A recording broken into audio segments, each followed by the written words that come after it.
welcome to Mind Your Business, the channel where we are in everybody's business. If you don't mind getting in people's business, you're on the right channel. Talking about current topics and gossip. Well, Flo's show looked like a flop, didn't it? The crowd didn't look moved whatsoever. I just thought, why not try it at some point and explain that, you're looking a bit dry because, your dancers are kind of caught up in the madness. But anyway, that did not happen. Well, granted, people, my inquisitive crew. Let's talk about Love and Hip Hop Miami. Now, obviously, the show didn't look particularly riveting. And you had the fact that Trina didn't show up and Flo's dancers didn't show up either. So that was not a good situation. And I was kind of looking to see if they were going to show anything of Trina, like to suggest that she was even making an effort to turn up. But, I got the vibe that maybe it just wasn't on her agenda. As for dancers, I don't really know. But I tell you who definitely does keep up with what's going on is Marlon, because I know they've got a couple tracks together and stuff, but does he have to be hanging around all the time? It is just so weird. The whole family is very mixed up to me, because how is it you've got your new girlfriend there with your husband that's there, and then your husband's there, and sometimes you've got your sister there, your sister slept with your husband also slept with other women, including your sister's friend. It's just a hot mess. Big mess. But anyway, then we have Safari and Mara and Ray J and Princess, and to me that whole situation was just very scripted rom-com, because I was like, this is just rom-com. It's giving sitcom for sure. Anyway, why is it that Trina always seems like she's tired and just a bit down and just flat? But it's good to see that she's doing the day and having the kind of shout out for her niece and stuff.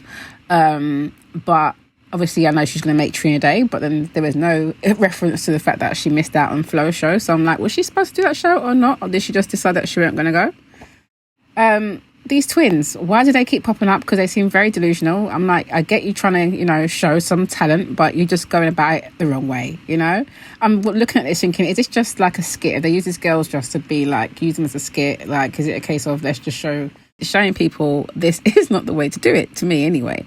And obviously they showed the talent at first, they kind of, how she said, bum rushed her at the elevator. We say lift in the UK, and they're talking about it's just a matter of time.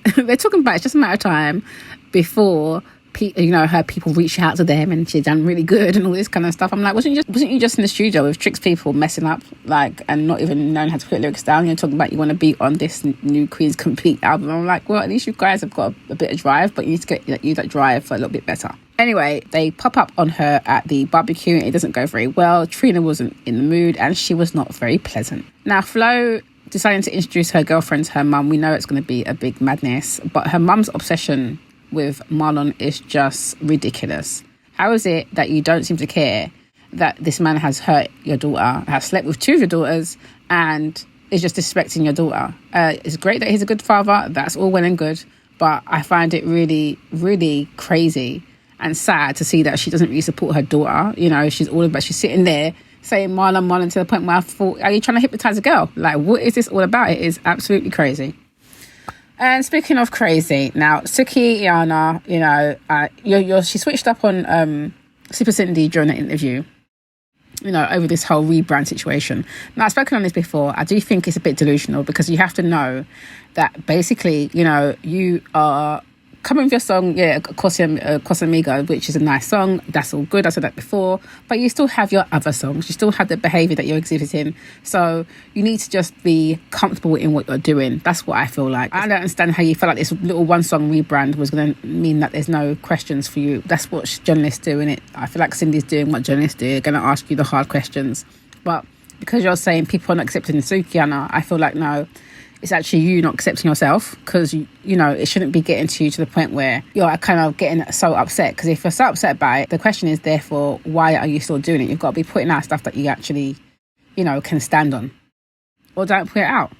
Do you know what I mean? That's the way I kind of feel about it. I thought her sister was quite sweet, and it was sad to see her have to open up and cry in that way about her mistakes, but she still has to remember that she has to own what she does, and she has created this Sukihana character, so she needs to accept herself, And sidebar, it does seem like Super Cindy seems to be enjoying this power with the Queens Don't Compete album, because she's definitely, throwing shade about now Sukihana not being up for being on the album. And last week it was Zoe Brinks. I'm like, is it you that's getting a bit, extra of it, or is it Trina? I don't know. But anyway, what did you think of this week's episode, people? Let me know your thoughts below.